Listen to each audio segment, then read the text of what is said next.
Perfeito, mais uma live, então. Sejam muito bem-vindos todos. De verdade, obrigada pelo tempo, pelo interesse em estar aqui junto com a gente.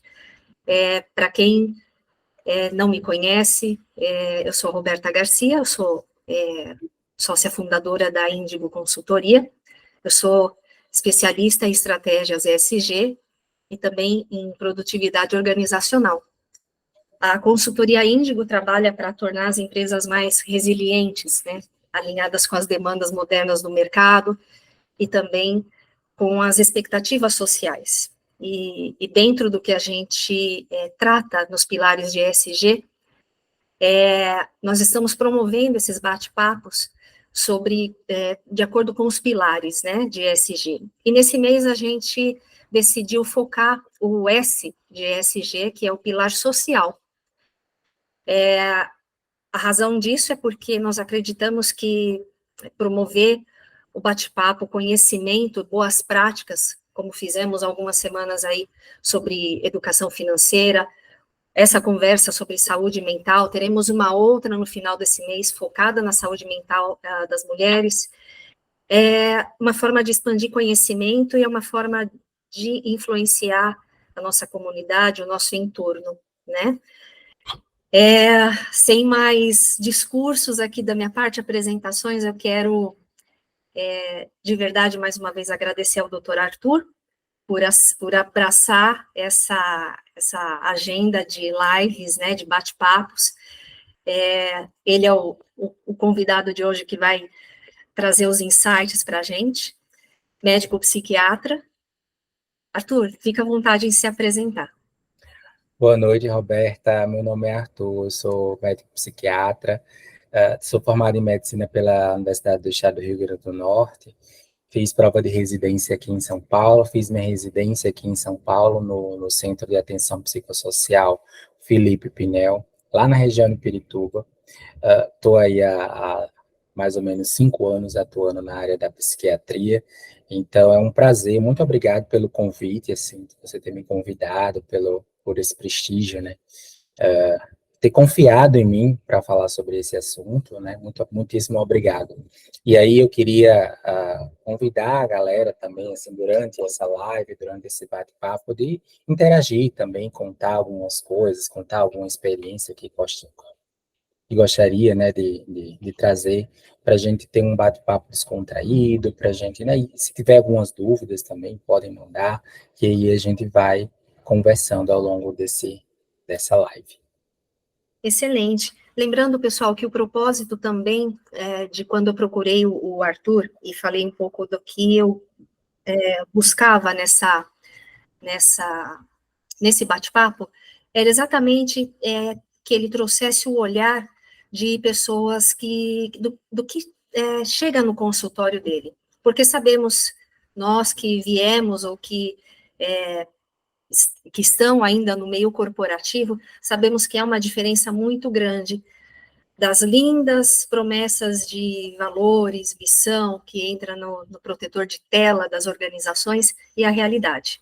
E esse delta é o que chega no consultório do Arthur.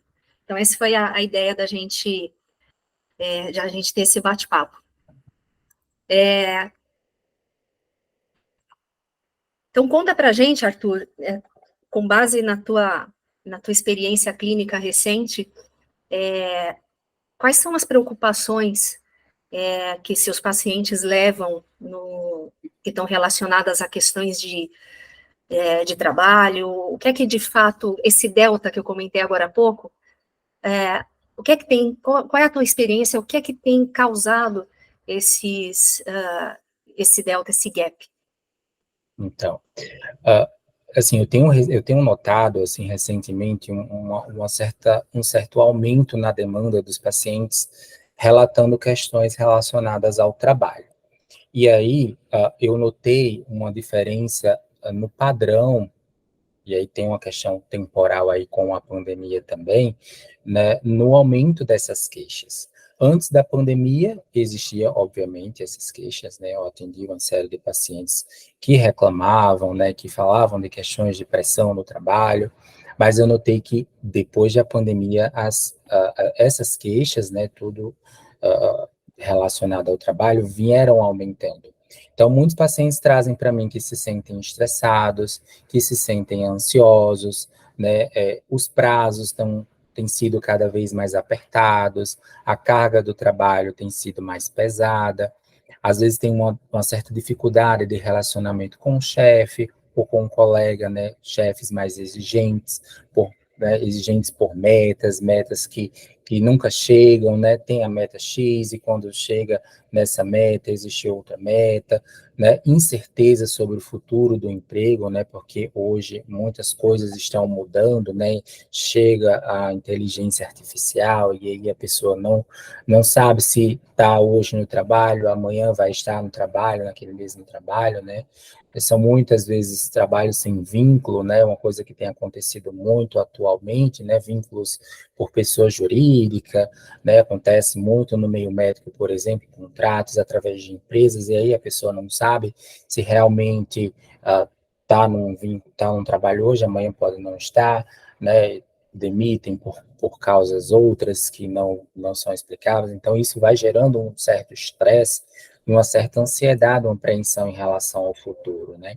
Muitas pessoas também reclamam que se sentem desmotivadas, tristes, angustiadas, porque não veem, não são reconhecidas, né? E aí vai gerando tristeza, vai gerando perda do interesse por atividades que antes, né, elas gostavam no trabalho, porque é interessante que a pessoa ela seja reconhecida naquilo que ela faz dentro daquele ambiente. Por mais que quando o contratante, né, fala que, olha, você precisa fazer isso, e a pessoa sabe que ela precisa fazer isso, é importante que ela tenha um reconhecimento. E a gente vê hoje que as empresas falam que dão reconhecimento e não é uma coisa que tem acontecido. Então, os pacientes falam muito disso, que se sentem tristes, desmotivados e ansiosos.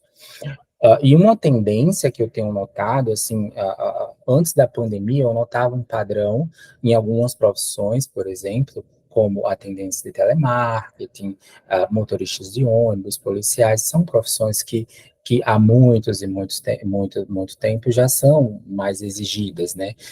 Tem metas e prazos, e então era uma população muito adoecida. Daí eles se queixavam que estavam muito cansados do trabalho, trabalhavam 10, 12 horas ao dia, né? Pressão, né? Por exemplo, no caso do motorista de ônibus, né? Que tem as pessoas, tem que lidar com pessoas, às vezes as outras pessoas estão estressadas, acaba estressando o motorista também, então isso vai gerando mais um estresse. Durante, né, depois dessa pandemia, eu notei que, e aí eu falo da minha prática, né, eu não sei se eu consigo extrapolar isso para o mundo real, na minha prática eu tenho notado outras profissões entrando nesse nível intenso de estresse também e carga de trabalhos maiores, né, como médicos, advogados, engenheiros. Não estou dizendo que essa população não já tivesse isso antes da pandemia, mas depois da pandemia eu notei um pouco mais. E acredito que seja, talvez, por uma conscientização maior que essas pessoas estão procurando mais ajuda, né? E aí estão se interessando mais por realmente trazerem essas queixas relacionadas ao trabalho. Então, basicamente, é, essa transição que eu tenho notado nos últimos anos. E a pandemia em si foi, né, introduziu desafios, né, o trabalho remoto, né, as pessoas ficaram mais isoladas, né, achava-se no início que, nossa, assim, vou trabalhar de casa, vai ser bom, né, posso parar na hora que der certo, né, na hora que eu quiser, eu posso parar, posso ir tomar um café, posso ir tomar uma água, posso ir descansar, e não foi bem isso que aconteceu, né? De fato, no início era as mil maravilhas, mas aí depois veio os problemas do isolamento, né? Muitas vezes aumenta a quantidade de coisas que a pessoa tem que fazer, então o computador está ali de fácil acesso, né? Então, o chefe mandou mensagem, quer fazer, né? Tem que fazer naquela hora, né? E aí a pessoa vai sendo mais pressionado. Então, a pandemia foi uma peça-chave aí que meio que foi gerando um pouco mais de estresse também nas pessoas. Então, as queixas mais que eu escuto é irritabilidade, né, tá se sentindo estressada, esgotada, né, mentalmente, esgotamento físico também, né, sensação de cansaço.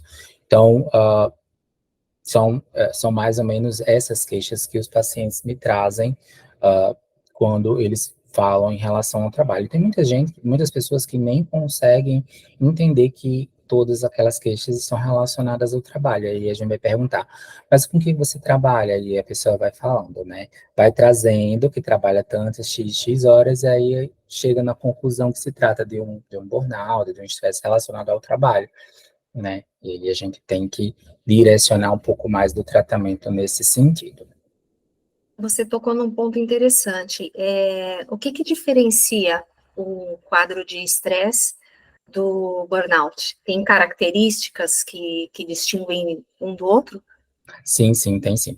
O estresse normal relacionado ao trabalho, né, seja porque aumentou uma demanda X ou aumentou uma demanda Y, geralmente é uma tensão física e emocional, né?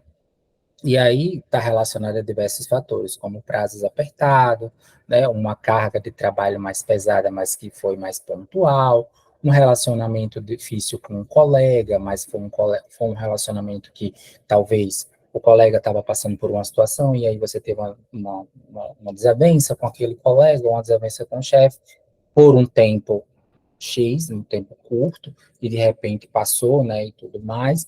Então, é temporário, né, é um estresse temporário. Tem aquela ansiedade, tem aquela apreensão, às vezes a pessoa não consegue dormir direito, mas é uma coisa temporária. Geralmente a pessoa faz alguma atividade física, faz algumas sessões de terapia e aquilo passa, ela consegue enfrentar aquela situação. Já o burnout, essa sensação geram os mesmos, né, sintomas de tensão física, tensão emocional, a pessoa se sente angustiada, triste, desmotivada, mas o burnout é crônico, é por muito tempo, né? A pessoa não consegue lidar com toda aquela pressão, né? Todas aquelas metas, e aí isso vai se estendendo por um período prolongado, e aí a pessoa não consegue mais entregar o trabalho, né? Não consegue mais dormir, entra numa depressão, fica muito ansioso, né? Entra numa estafa de fadiga, falta de energia, cansaço físico, e pode vir acompanhado dos sintomas depressivos e ansiosos, tristeza, choro, desmotivação, né, falta de energia.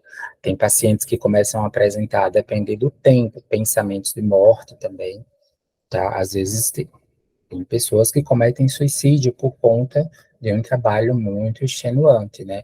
Ela não vê perspectivas, mas ela também não consegue sair daquele emprego, não vê perspectivas em outro emprego, né? Não vê perspectiva de mudança e comete, né, o suicídio, que é assim, o pior dos cenários, né?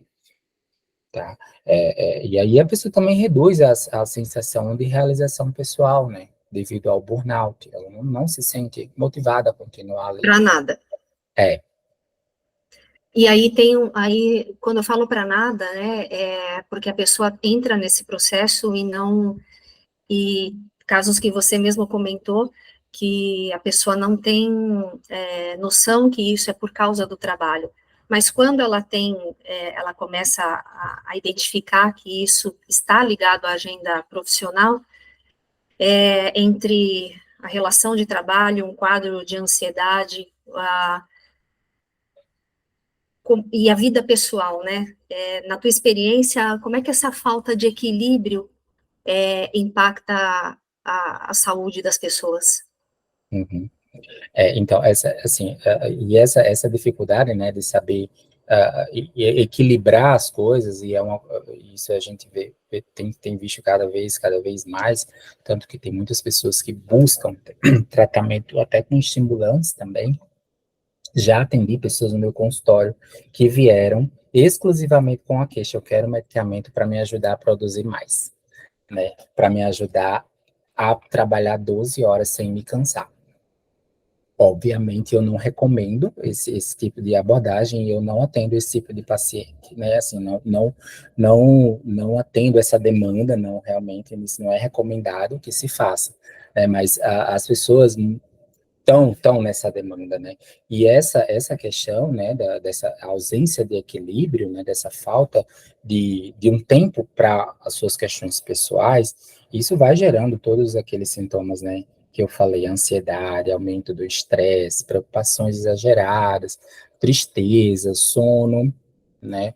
Isso vai prejudicando a qualidade do sono, e todos esses sintomas vão gerando no longo prazo, né, uma dificuldade, né, de levar esse trabalho, né, pode gerar problemas cardíacos, pode gerar problemas no intestino, então vão gerando esse tipo de problemas físicos também para a pessoa no longo prazo, risco, né, de AVC, risco de infarto. Então, é importante tentar manter esse equilíbrio, né? Tentar colocar a sua vida pessoal um pouco mais à parte da vida do trabalho. E essas questões, né, como a pandemia, que as pessoas acabaram levando o trabalho, né, para dentro de suas casas, da sua convivência familiar, então fica cada vez mais difícil. Tem pessoas que andam com o computador na mão porque precisam dar conta de alguma coisa, eu preciso resolver X coisa pessoal, mas eu preciso trabalhar também, e assim, né? Então, e a demanda digital das coisas tem sido cada vez maior, né? Então, está sendo cada vez mais difícil. E o que eu falo, assim, que as orientações que eu dou para os meus pacientes quando tem essa dificuldade, né, e aí eu tenho vários pacientes que têm essas dificuldades, eu falo, olha, você tem que estabelecer um limite, eu tenho que trabalhar, o que a empresa me pede? Que eu trabalhe das 8 às 4, sei lá, com o horário de almoço estabelecido, então, que eu oriento, né? Trabalhe somente desse horário, no seu horário de trabalho, mesmo que você esteja em casa, por exemplo, né, no caso do home office. Mas você só vai trabalhar nesse horário. Tente não fazer horas extras, né? Coloque suas questões pessoais em um outro momento do trabalho, obviamente, mas estabeleça esse limite. Entrou, tá horário, sai no horário certo, não queira fazer horário extra, né? Porque isso pode comprometer o seu próprio horário de coisas pessoais que você queira fazer. Então, é importante ter esses limites, né? Colocar atividades de lazer, atividades de relaxamento, né? Você pode tentar fazer uma atividade física, inserir uma atividade física durante o dia, né? Principalmente recomendo pela manhã, porque ele dá mais motivação, a sensação de bem-estar, principalmente no início do dia, né? E se você tem alguma coisa pessoal para resolver fora do horário do trabalho, né? E tem outra coisa para resolver do trabalho, tem muitas pessoas que dão prioridade a resolver o trabalho, não porque é meta, porque é isso, preciso fazer isso, aquilo X, e acaba não fazendo as suas questões pessoais. Isso vai gerando estresse, porque muitas vezes esse problema pessoal que a pessoa precisa resolver é uma coisa que iria ajudar ela, como, por exemplo, ir numa consulta médica, né? Fazer uma massagem, ou sei lá, fazer uma atividade física, isso iria ajudar. E a pessoa deixa de fazer porque precisa cumprir uma meta, Almoçar é um luxo. às vezes almoçar, né? E aí a pessoa vai entrando nesse looping também. Eu tô rindo porque você falou das atividades e lembrei de uma empresa que eu trabalhei que ela anunciava toda uma agenda de bem-estar e colocavam, de fato, as atividades, né? Tinha yoga, tinha até práticas de meditação na hora do almoço. Uhum. Então, faz atividade e jejua, né? Então, é aquilo que a gente falou no início, uma coisa é o propósito, é o que realmente a companhia está te incentivando a fazer, outra é a forma, né? Exato. Então, tá ali. Agora, se você decidiu não almoçar para fazer yoga, você tinha escolha, né? Aí a pessoa vai fazer yoga e desmaia. Às vezes a pessoa tira só, você tem uma hora de almoço, né? Mas aí a pessoa vou almoçar em 20 minutos porque eu preciso fazer X, né? Preciso fazer tal coisa, e a pessoa acaba não dando conta. Agora você falou uma coisa que eu me lembrei aqui, de quando eu fiz intercâmbio nos Estados Unidos, e eu estava num laboratório lá, trabalhando, e eu não estava acostumado a ver essas coisas, mas na hora do almoço, todo mundo parava no laboratório e ia para uma sala. Lá eles colocavam uma música ambiente, assim, tipo uma música clássica, deitava todo mundo no chão, ficava cheio de cachorrinhos lá andando, e era uma coisa assim bem relaxante, né? E era uma coisa mandatória, não tinha dizendo, porque eu preciso fazer, não, todo mundo vai todo mundo. Então, assim, eu fiquei muito impressionado com aquilo, né? Eu nunca vi isso aqui. Não, e tem uma questão cultural também. Todos aqui, que as pessoas que eu conheço trabalharam ou trabalham em empresas multinacionais, têm interação com outras culturas, né? Então, observa-se muito na Europa, por exemplo, a disciplina de chegar, pegar um café, sentar no sua estação de trabalho e foco, né? Não é como a gente, o brasileiro, o latino, que fica meia hora se abraçando, dando bom dia, dando boa tarde, né? E aí se estende. E quando tem a questão aí do término do expediente, realmente põe a caneta na mesa e vai, né? Eles têm uma relação de trabalho, uma relação mais clara com relação ao trabalho. Tipo, isso é um trabalho. Nós, por cultura, nós nos envolvemos como o trabalho é parte da minha vida, né? Tem um comentário aqui no chat da Mariana. Ela falou que tem aqui uma questão que somos cada vez mais multitarefa e acabamos não fazendo nada com a concentração necessária. Isso imagino que seja uma outra reclamação, não, Arthur, da questão de concentração? Sim, concentração. Porque aí vem justamente entra aí a questão das várias metas, né? As pessoas são colocadas como várias metas, né? E precisam concluí-las, e aí ela não consegue, porque começa uma, mas tem a outra, e aí vai para outra e não consegue concluir a primeira, e volta para a terceira, e aí ela não consegue.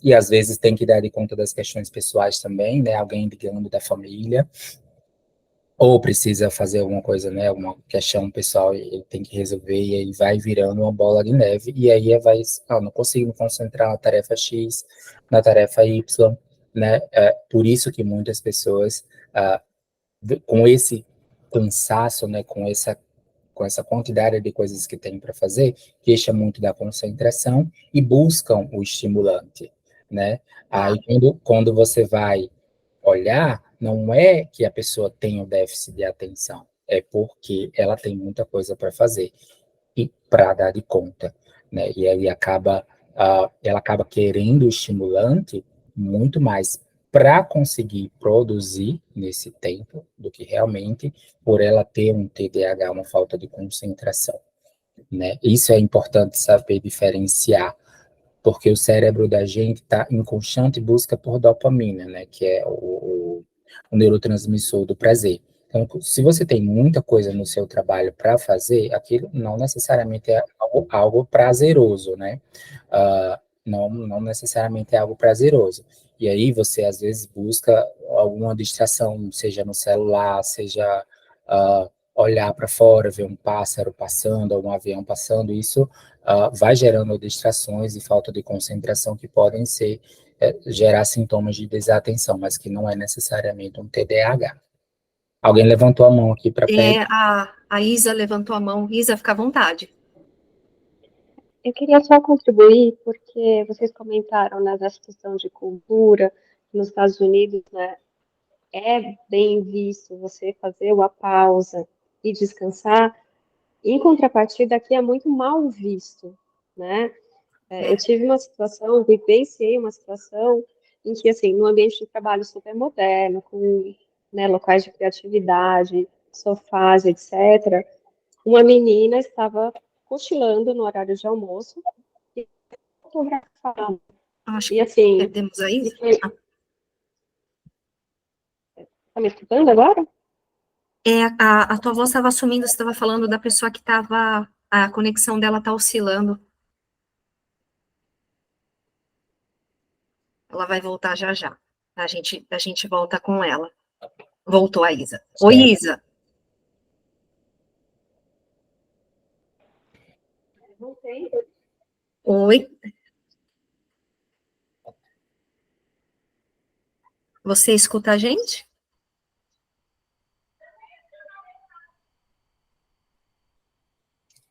Acho que não.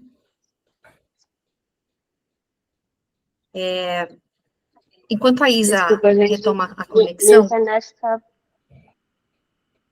Minha conexão tá bem instável mesmo. não, fica tranquila. Começou a ficar ruim quando você falou da pessoa cochilando. Cochilando num ambiente que era propício, assim, era um ambiente de sofá, de descontração, né? E era um jovem, né? Enfim, uma pessoa, um jovem que eu falo porque era um contratante, né? Uma pessoa jovem que já vem com uma cultura diferente da nossa, né? Que você tem que trabalhar 12 horas, 14 horas por dia. E foi muito mal vista, porque ela estava tirando um cochilo no horário de trabalho, que era o horário de almoço, né? Digamos assim. Ela estava no local de trabalho, mas era o horário de almoço. Então, assim, a gente realmente, quando a gente não está numa situação de produção 100%, a gente brinca que a pessoa está desmotivada, né? É uma palavra que eu ouço bastante. Você está desmotivado porque você não está dando o seu 500% no trabalho. Então, realmente, eu acho que é essa cultura que precisa ser modificada, né?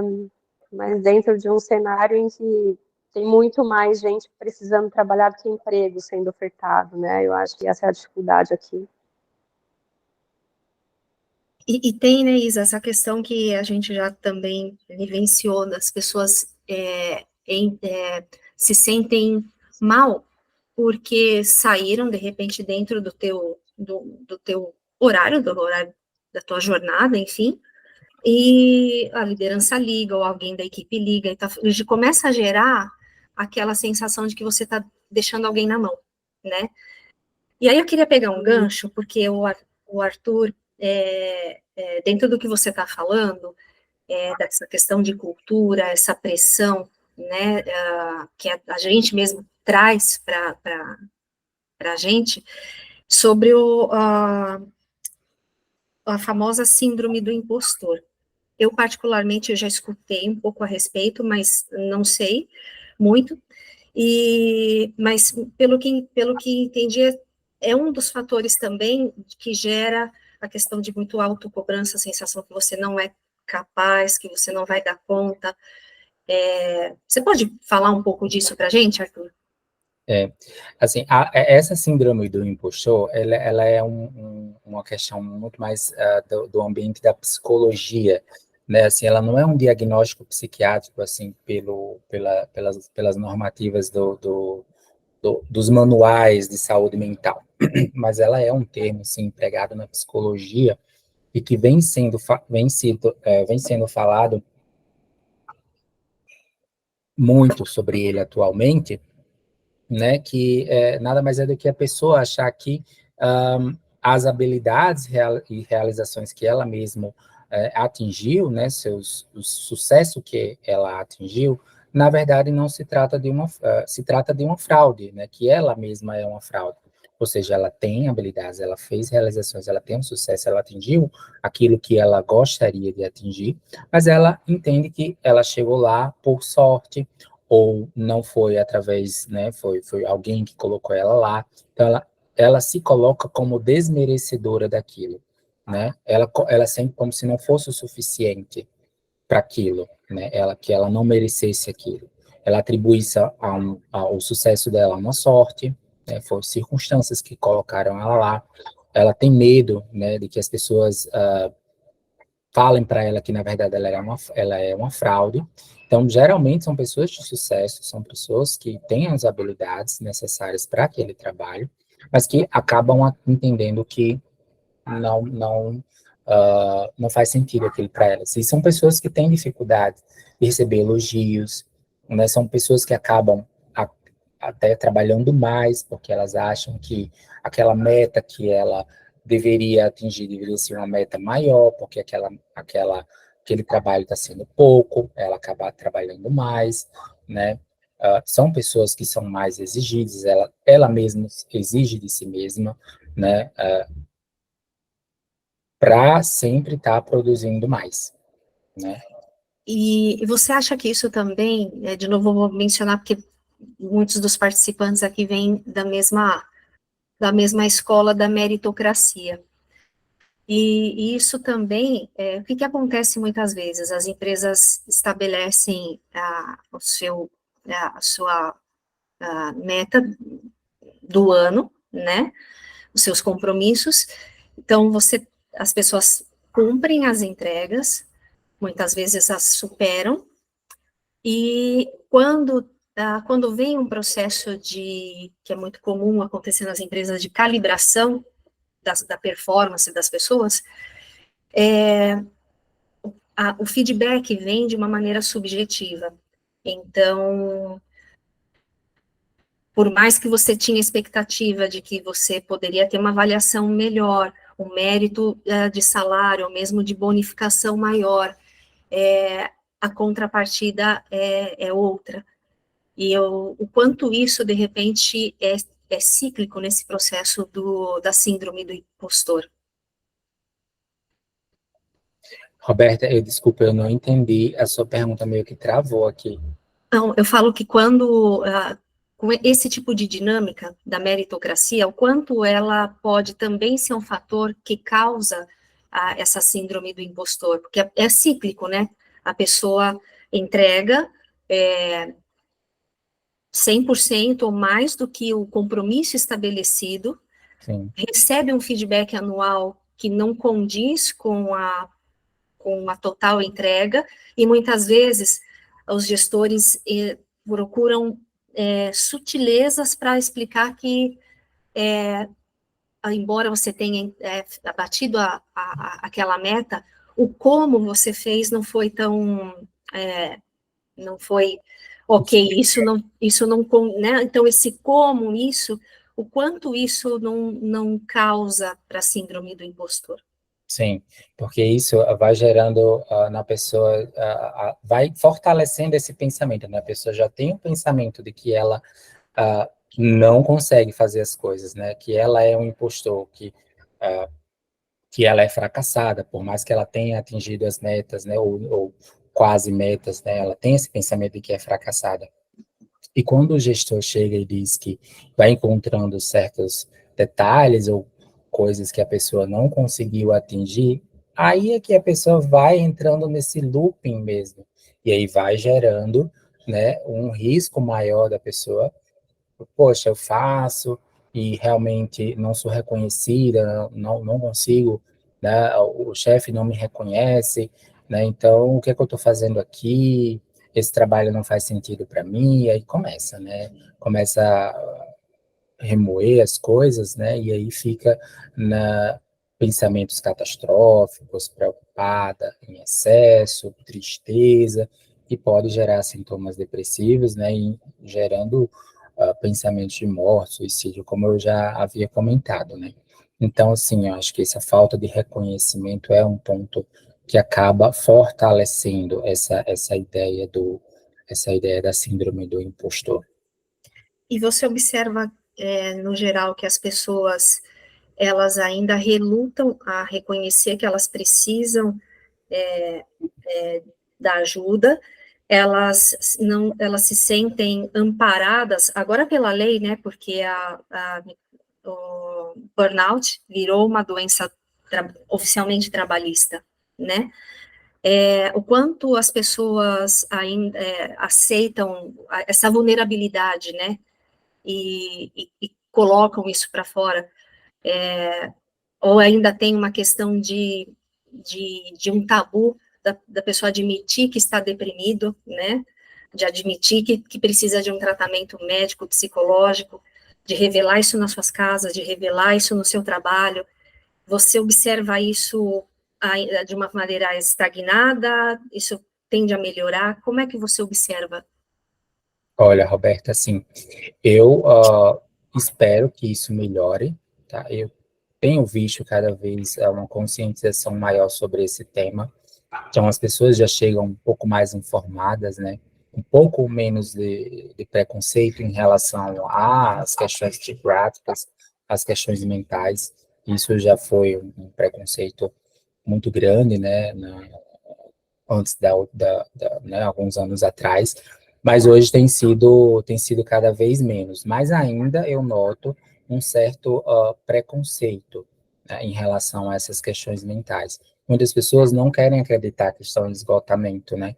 E muitas vezes elas se sabotam, porque aí elas têm todas as queixas, né? Tem todos os critérios para entrar no esgotamento, só que aí quando a gente fala que que ela vai precisar ficar afastada, ela não quer, porque às vezes tem medo, né, de perder o emprego, né, ou, não, nossa, poucos dias tá bom, porque eu acho que senão eu vou ser demitida, né, e se a gente vai emitir um atestado, um afastamento que precisa identificar o auxílio, a pessoa não quer, por realmente ter esse estigma ainda sobre as questões mentais. Mas eu acredito que isso, né, as pessoas estão ficando cada vez mais conscientes, né, começam ali com a terapia, vão sendo mais esclarecidas, né, e aí vão no psiquiatra para ver se precisa tomar ou não algum medicamento, né, então, assim, eu torço verdadeiramente que essa perspectiva mude, mas ainda tem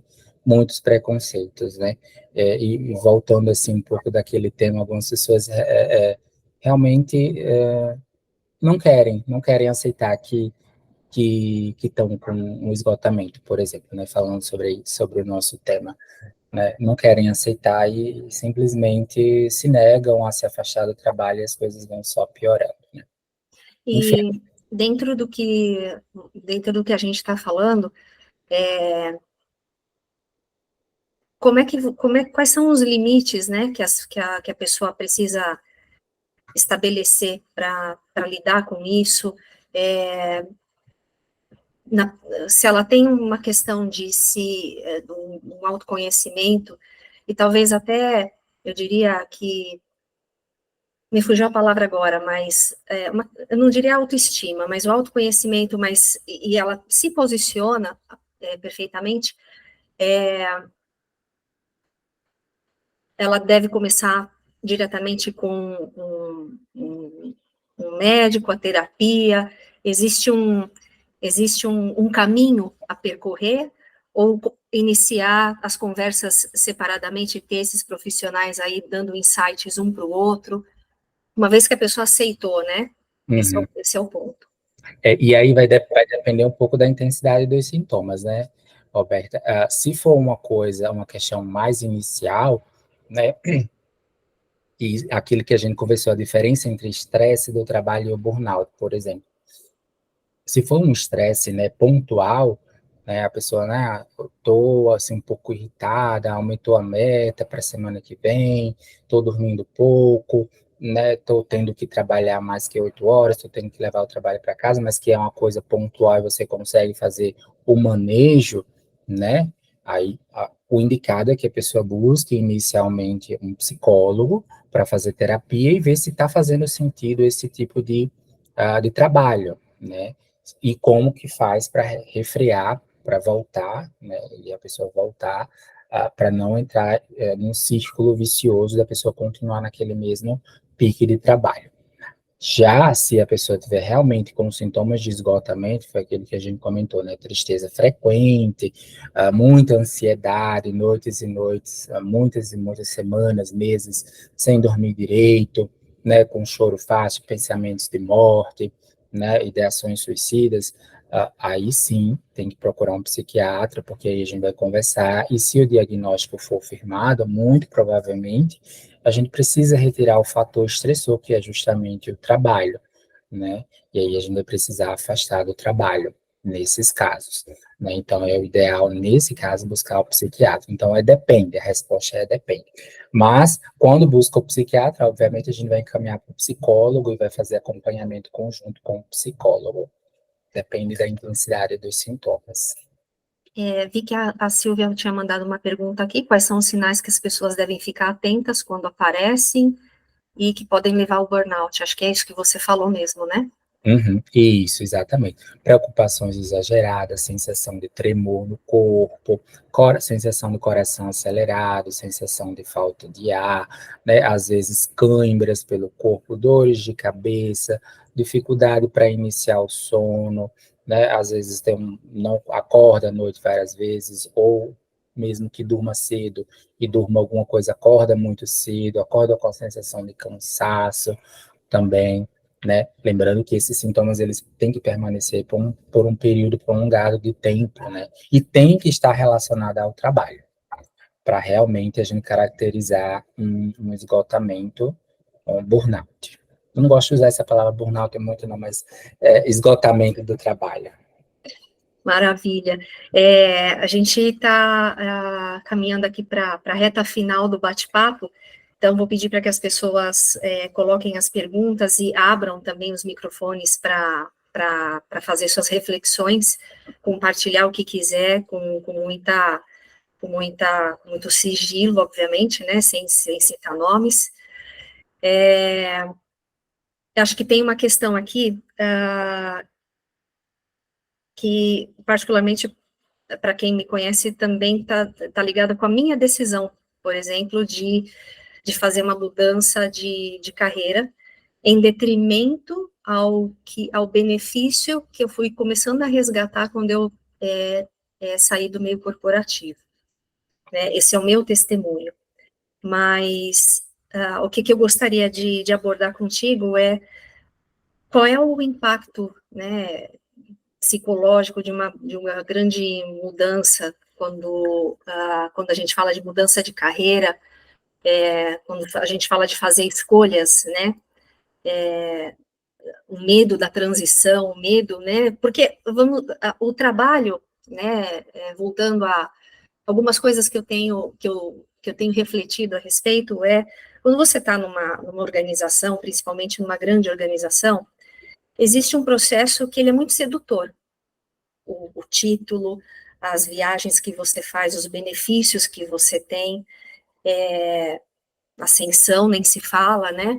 E quando você começa a refletir a respeito da sua carreira solo, você tem que trazer isso, né? O que era sedutor para a realidade, né? E aí você tem que fazer um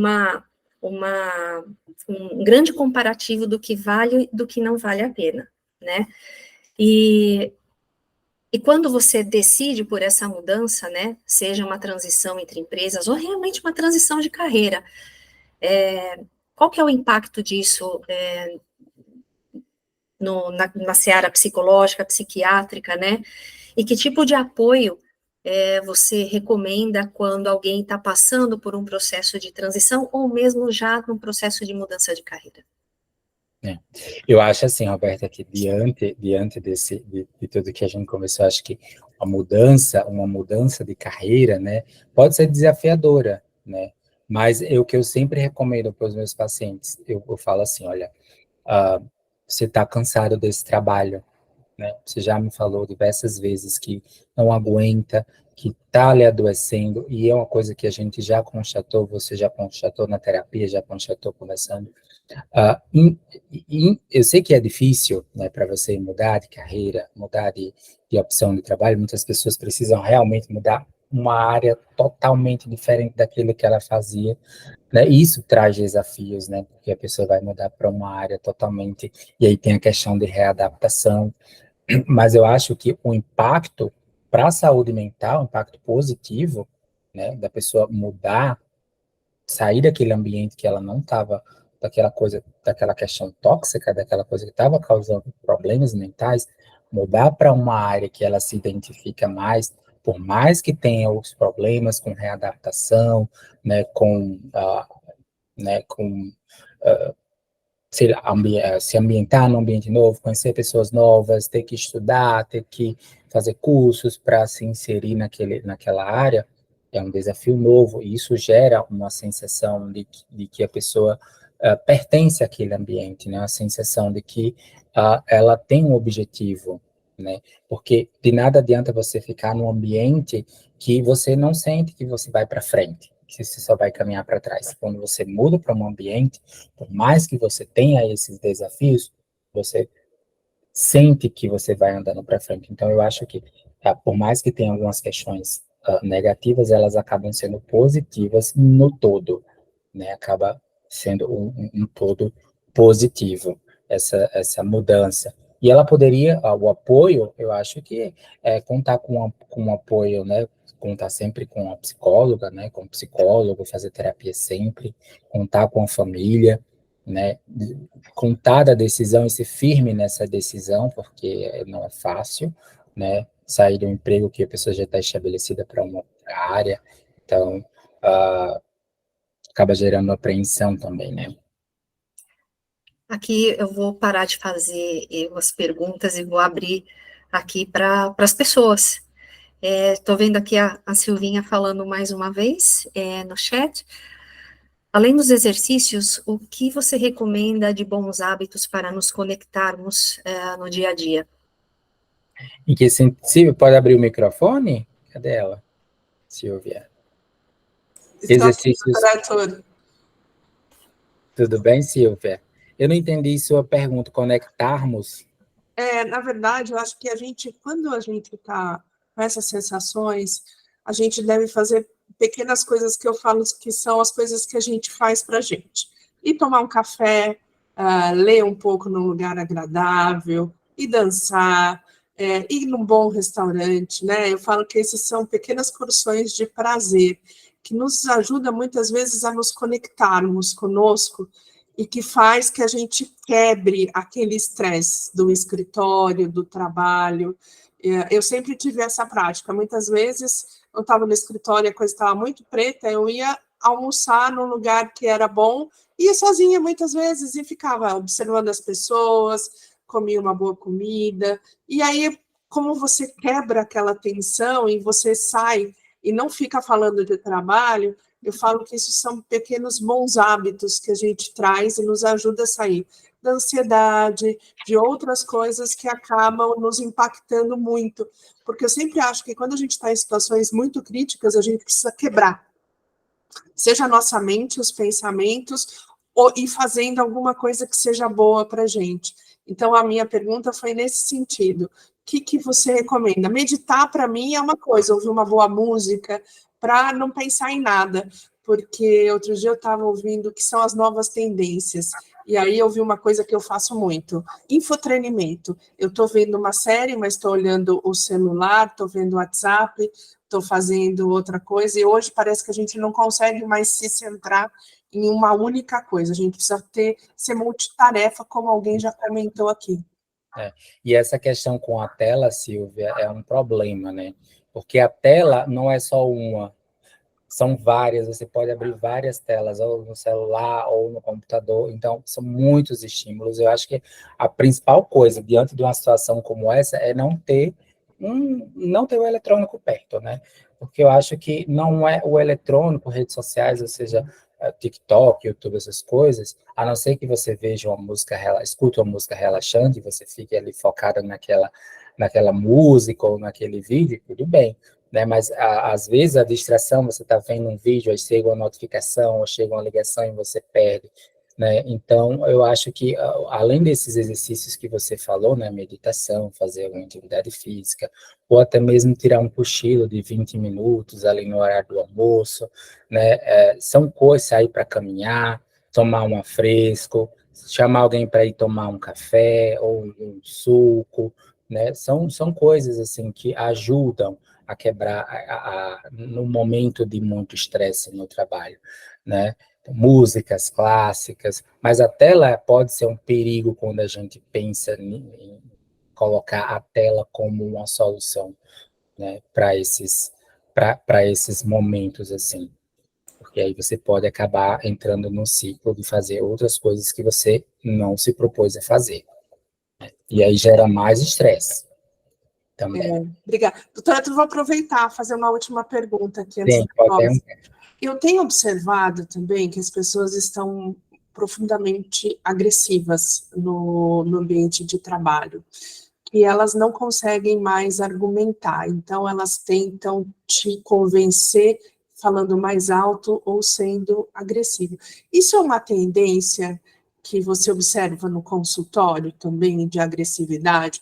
Porque comparando 5 anos atrás, 10 anos atrás, Roberta, nem vou falar a minha idade, porque eu também tenho bons anos e a Roberta adora falar de décadas, mas essa é uma coisa que me chamou a atenção no último ano, essa agressividade das pessoas à toa.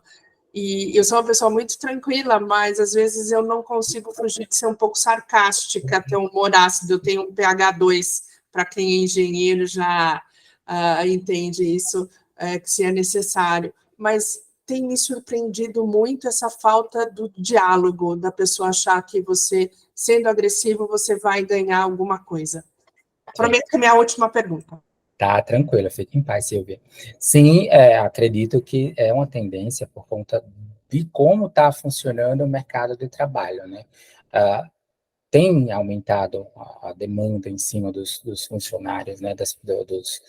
Dos empregados, né? E aí, às vezes, essas demandas têm sido muito extensas, muitas metas, e isso vai gerando esses sintomas todos que a gente já começou, e um deles é a irritabilidade, né? A pessoa não tem uma certa dificuldade de já lidar com frustrações, né? Já era uma pessoa, mas que antes ela conseguia, né? E diante de tudo o que tem acontecido, talvez ela não consegue mais lidar com frustrações, porque muitas vezes brigas entre, né, discussões entre colegas de trabalho está muito relacionado a uma coisa que um queria de um jeito e o outro não queria daquele jeito, né, ou não fez do jeito que era para ser feito, e aí gera uma certa discussão e irritabilidade, né? Então, isso nada mais é do que um sintoma de que a pessoa não está bem, né? Se ela sempre foi uma pessoa irritada, explosiva, aí tem que ver se realmente ela já não era assim, não é do temperamento dela, mas era uma pessoa que nunca foi e de repente está assim, né? É interessante chegar para a pessoa e falar, olha, o que está acontecendo? Por que você está assim? Mas sim, é uma tendência que está relacionada ao aumento da quantidade de trabalho, né, de carga de trabalho, de perspectivas, né, que às vezes a pessoa não tem a perspectiva no trabalho e para ela não faz mais diferença e ela se irrita com facilidade. Tem uma pessoa que entrou agora há pouco aqui, eu não sei se ele continua, Alexandre está por aí?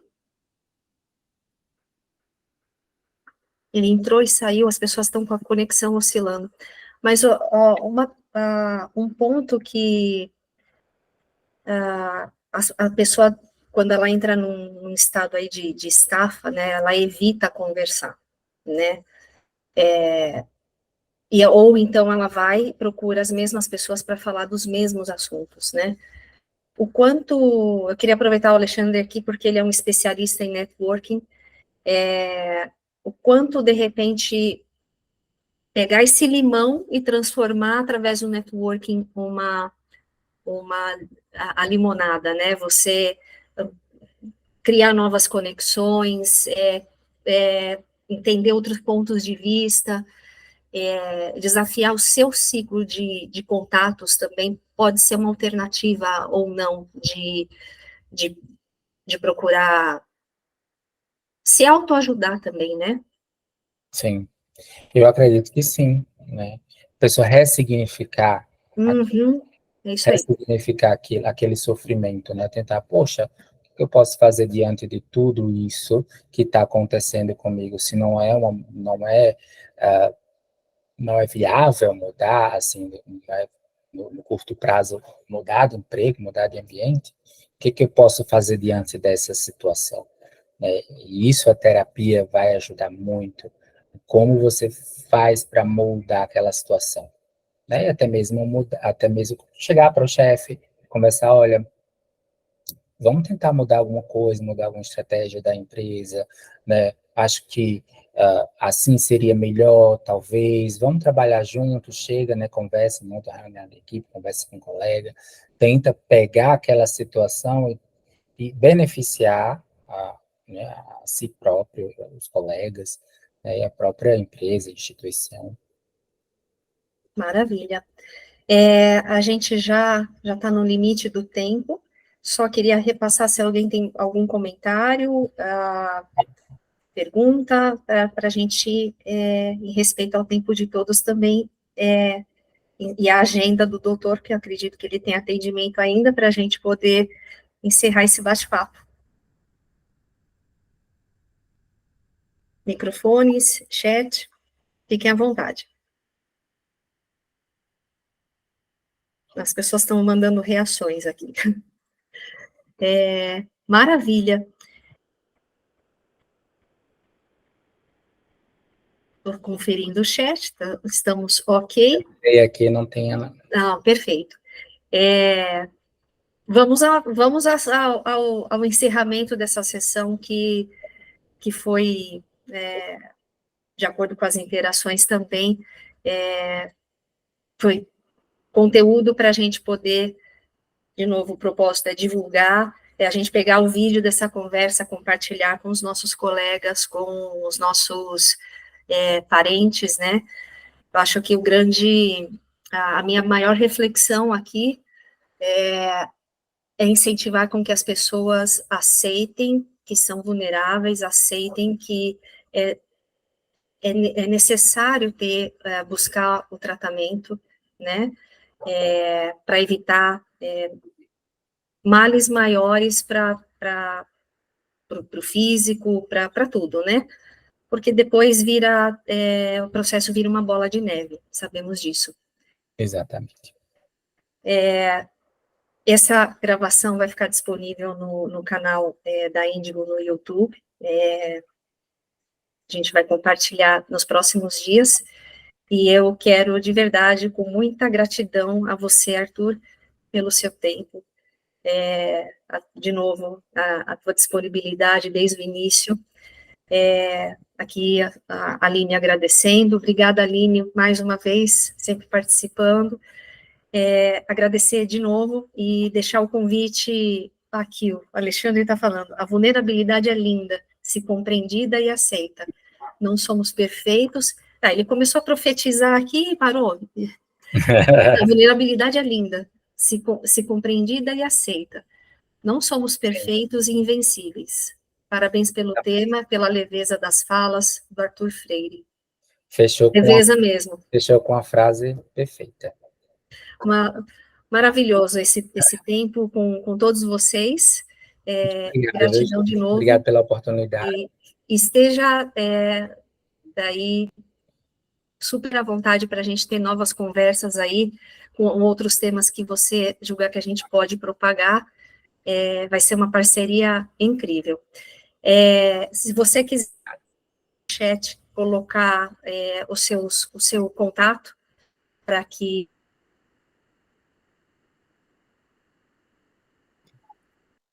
pelos aplicativos de agendamento de consulta. Aliás, fica à vontade em falar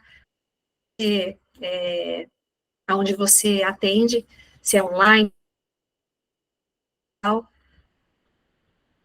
Eu acho que sua conexão está com algum problema, Roberta. Oi, você me escutou? Não, eu falei para você ficar à vontade em comentar aqui aonde você, como é que você atende, online, presencial, se as pessoas te buscam diretamente por algum aplicativo. Então, eu atendo presencial e online também na Avenida Paulista. Eu deixei aqui o contato no chat da minha secretária e é só entrar em contato com ela que aí ela faz o agendamento. Bem simples, tranquilo. Mas também, quem quiser me encontrar no site, eu estou no site também, www.arthurfreirepsiquiatra.com.br. Lá no site tem algumas informações sobre os atendimentos, valores. Tem tudo ótimo. Lá. A gente vai divulgar com certeza. Uma boa noite para todos, um bom descanso e pensem nos insights que a gente leva dessa conversa para que a gente possa influenciar o nosso entorno com esse conhecimento compartilhado hoje. Muito obrigada e até a próxima. Muito obrigado. Ótimo, Tchau, até a próxima. Valeu. Obrigado. Tchau, tchau. Obrigada, Mal. Pessoal. Tchau.